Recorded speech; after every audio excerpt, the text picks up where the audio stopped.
Hello everyone, good evening. आज Tuesday है, फिर निफ्टी की एक्सपायरी है और आज हमने एक ऑप्शन सेलिंग ट्रेड ली थी। एक ऑप्शन सेलिंग ट्रेड में कंफर्मेशन, प्लान, एग्जीक्यूशन, एग्जैक्ट सारी चीज़ें आज हम डिस्कस करेंगे। एंड एक नया कॉन्सेप्ट भी आज मैं डिस्कस करूंगा, that is called 60% option selling rule. So वो क्या है?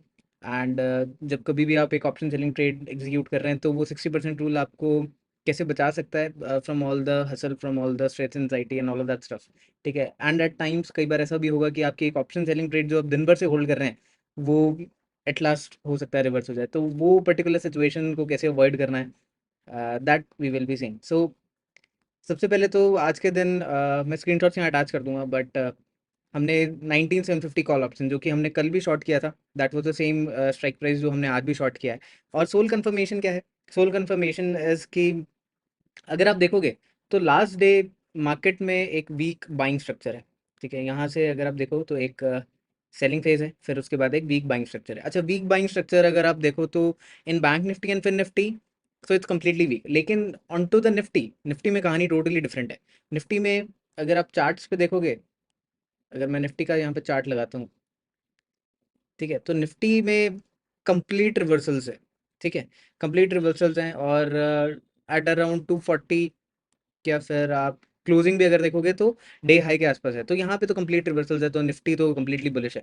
ठीक है। और लेकिन ऑन द कॉन्ट्ररी, अगर बाकी सारे सेक्टर्स की परफॉर्मेंस की वजह से अगर फिन निफ्टी या फिर बैंक निफ्टी आउट परफॉर्म कर रहे हैं, या बैंक निफ्टी या फिन निफ्टी में भी एक बाइंग स्ट्रक्चर आ रहा है, तो जब वहां प्रॉफिट बुकिंग आएगी, तो these two indices would be the weakest one. तो ये कंफर्मेशन था कि अगर ये weak buying structure all together एक बाइंग मोमेंटम नहीं है, ठीक है, या फिर स्पेशली बैंक निफ्टी या फिन निफ्टी में टारगेट नहीं किया गया है, तो इवेंचुअली जब प्रॉफिट बुकिंग आएगी तो profit booking would be really aggressive and really huge. ठीक है, तो सेम कंडीशन के साथ। और एक इंपॉर्टेंट फैक्टर यहाँ पे ये है कि अगर आप यहाँ पे फ्यूचर चार्ट देखोगे, जो फ्यूचर चार्ट बहुत इंपॉर्टेंट है किसी भी ऑप्शन सेलिंग ट्रेडर के लिए, या फिर एक ऑप्शन बायर ट्रेडर के लिए भी।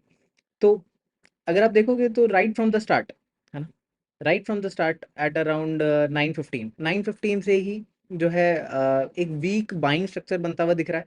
Plus it's struggling to hold above the वी वैप।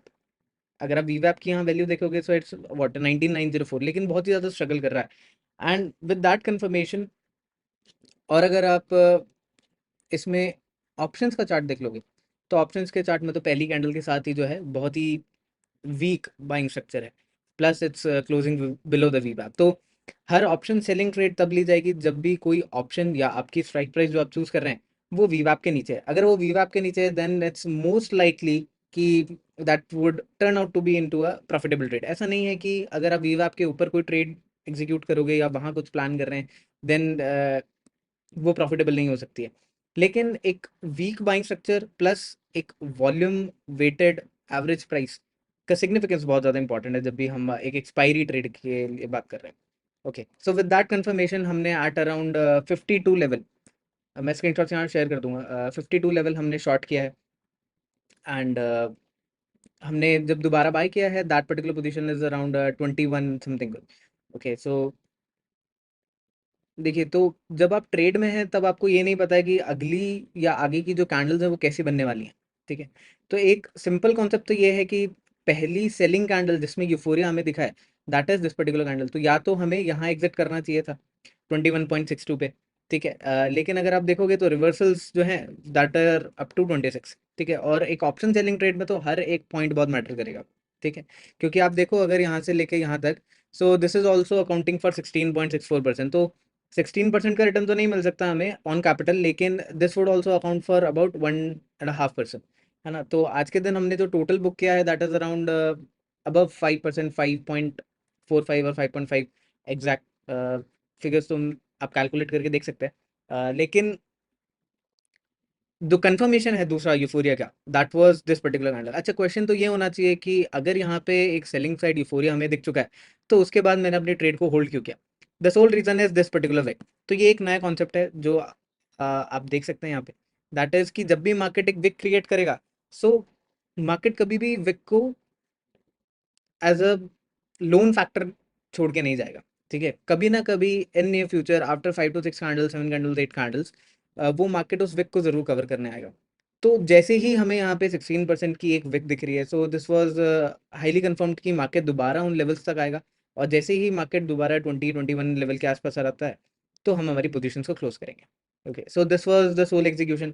लेकिन अगर आप देखो तो उसके बाद मार्केट में अगर हम होल्ड भी करते हैं हमारी position, so for the next 1 hour and 5 minutes we would have hardly made any profits. So एक ऑप्शन बायर या फिर एक ऑप्शन सेलर, ठीक है, दोनों के लिए ही F N O trading is a business. So एक बिजनेस में देखेंगे तो जब आप मेजर चंक को एब्जॉर्ब कर चुके हैं, जब हम मेजर चंक को एक्सेप्ट कर चुके हैं एज प्रॉफिट्स, तो इन छोटे मोटे प्रॉफिट्स के पीछे अगर आप भागेंगे तो इवेंचुअली आप खुद को ही ड्रेन कर रहे हैं, तो वो चीज़ हमें नहीं करनी है। प्लस द माइंडसेट वाली बात I have already discuss in past videos की we are not labourers, we are actually businessman and entrepreneur. So research time ज़्यादा होना चाहिए लेकिन एग्जीक्यूशन टाइम कम होना चाहिए, ठीक है। So eventually holding it would have given around 1.5% more, लेकिन यहाँ पे इंपॉर्टेंट क्या है कि you have to be in peace, है ना। तो यहाँ पे तो let's say 5 to 6 candles, 7 candles, and we held it because यहाँ पे वीक थी, लेकिन यहाँ पे तो कोई कंफर्मेशन नहीं था। ऑल्दो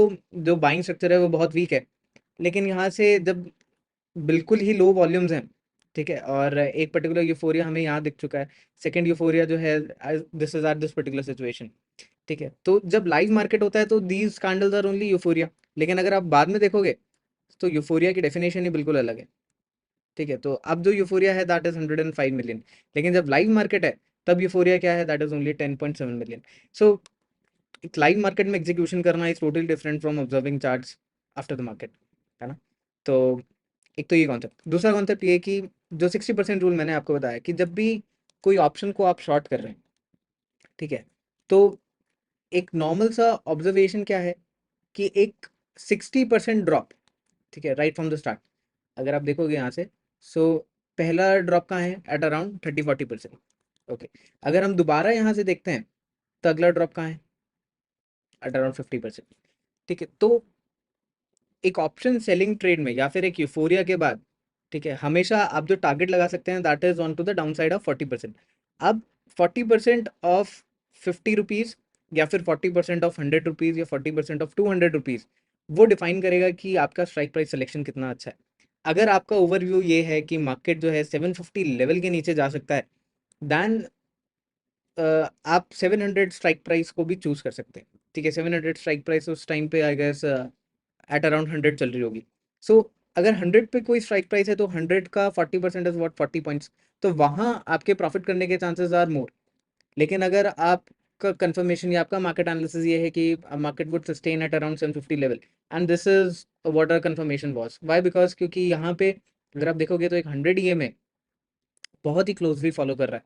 सो एट 100 ईएमए बहुत ही ज़्यादा वेट कराया मार्केट ने, and this was a zone जहाँ पे हमें हमारे प्रॉफिट्स को बुक करना चाहिए था, एंड वी डिड दैट, ठीक है। So this is the sole confirmation, and एक 60% रूल जो है आपको हमेशा ध्यान रखना है कि जब भी मार्केट आपके फेवर में एक ऑप्शन सेलिंग ट्रेड में अगर 40% के अराउंड आ जाता है, so that is the time जहाँ पे आप अपने कुछ पार्सल्स को बुक कर सकते हैं। सेकेंड टाइम जब भी मार्केट, अगर आप देखोगे तो इस पर्टिकुलर कैंडल में तो लेट्स से 60% का ड्रॉप है, but on an average, on usual basis, ठीक है, मार्केट जो है 40% का ड्रॉप लेता है, ठीक है। सो अगेन 40-45%, ठीक है। So this was a zone जहाँ पे आपको अपना प्रॉफिट बुक करना चाहिए था। अगर आप यूफोरिया कैंडल को देखोगे तो this is again 40%, second drop, okay. So again euphoria कहाँ पे है, एट अराउंड 30-35%, ठीक है। सो 30-40%, दीज आर द जोन्स जहाँ पे आपको अपने धीरे धीरे पार्टनर्स को बुक करना चाहिए, बिकॉज इन नो टाइम एक ऑप्शन सेलिंग ट्रेड आपके अगेंस्ट भी जा सकती है, और जब एक option selling trade on an expiry आपके अगेंस्ट चली जाएगी, तो ये बहुत मैटर करता है कि आपकी एंट्री प्राइस कहाँ पे है, ठीक है। अगर आपकी एंट्री प्राइस है at this particular low, so eventually आप पैसा तो बनाएंगे, लेकिन थिंक ऑफ अ सिचुएशन अगर ये 20 से ही रिवर्स हो जाता है after this euphoria, so you will and up losing more than you could eventually make. So these were the confirmations, and अगर आप फिर निफ्टी चार्ट में देखोगे तो एक तो ऑप्शंस पे कंफर्मेशन था कि हमें जो है एक सेलिंग साइड यूफोरिया मिला है। सेकंड कंफर्मेशन कहाँ है, second confirmation is on 1055 candle, जहाँ पे दोबारा हमें एक सेलिंग साइड यूफोरिया मिला है। तो जब भी हमें एक सेलिंग साइड यूफोरिया मिलेगा we will always close our positions, ठीक है। So 10:55 is again that particular candle जहाँ पे हमने हमारे प्रॉफिट्स को बुक किया है. So these are the two confirmations. पहला कन्फर्मेशन हमें ऑप्शन चार्ट पे मिल गया है, दूसरा कन्फर्मेशन हमें फ्यूचर चार्ट पे मिल गया है, and with that we have managed to book around 5.5% above 5.5%. So this was today's trade, and I hope आपको 60%, 40%, 30% रूल समझ में आया होगा. It's more of like, I would say कि आपको प्रैक्टिस करना पड़ेगा, थोड़ा सा आपको ऑब्जर्व करना पड़ेगा, क्योंकि एक ऑप्शन सेलिंग ट्रेड भी उतनी ही आपके लिए इंपॉर्टेंट है जितनी एक ऑप्शन बाइंग ट्रेड है. एक ऑप्शन सेलिंग ट्रेड इवेंचुअली आपको प्रॉफिट तो ज़रूर देगी, लेकिन इस बात को लेके बिल्कुल भी कंप्लेसेंट नहीं होना है कि जस्ट बिकॉज आपने एक ऑप्शन सेलिंग ट्रेड ले लिया तो इवेंचुअली वो आपको प्रॉफिट देनी चाहिए. So it's not like that, है ना. एंड एक एग्जीक्यूशन अगर फास्ट है तो अगर आप 10:30-11 बजे के आसपास फ्री हो जाते हैं, so that's also pretty good, I will say, है ना, because you have a life to live. And with that said, thank you so much for watching this video, and I'll see you in the next trade.